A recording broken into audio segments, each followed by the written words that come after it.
bodyweight exercises and are very popular. The movement is simple, can be done everywhere, and it's very effective because you are using a lot of muscles at the same time.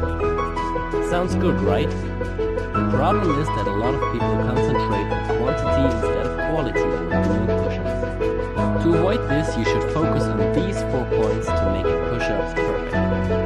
Let's start straight with the number 1, the body position. A push-up is not only a triceps, chest and shoulder movement. Most people neglect their tension in the abdominal muscles, the hips and the legs. Often they form an arched back and have a lack of body tension. To avoid this, tilt your pelvis backward and keep your butt squeezed tight. The movement gets a lot harder with this, but it's also more effective. The second point is the arm position. The arm position doesn't really matter in terms of the perfect execution. A perfect push-up can be done with a wide or a narrow grip, but it's important to place your wrists in a nearly vertical line under your shoulder when you do the standard push-up. There are still exceptions for that rule, for example when you are doing pseudo-planche push-ups, which puts the focus more on your shoulder. Or when you're doing sphinx push-ups, which are a triceps dominant movement. If you are working with standard push-ups and choose a wider grip, it involves the chest more than a close grip, and a close grip sets the focus more on your triceps. The only thing you should avoid completely are out flared elbows, because this puts a lot of stress on your shoulder, which can lead to injury.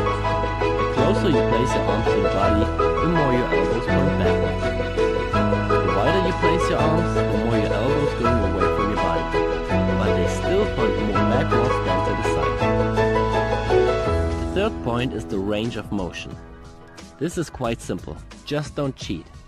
Go all the way up and all the way down and let your body straight. Don't decrease the range of motion by bringing your head forward or your hips down.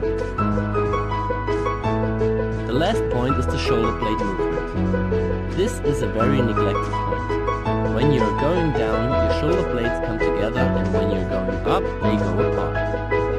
You should also focus on pushing them downward instead of upward. But don't forget, there's still a difference between a passive and an active way of the shoulder blade movement. If you are too weak in the shoulder girdle, your shoulder blades come together because you are not able to hold your body against the gravity. You can see this especially at the top of the movement. When you are going down, always focus on the tension in an active shoulder blade movement. Don't let yourself fall down into your structures. If you consider all those points and try it on your own, you will notice that it's much harder to do. Maybe your amount of maximum repetitions will drop, but that doesn't matter. Always focus on quality over quantity, and you will be rewarded with progress and a healthy body. If you have any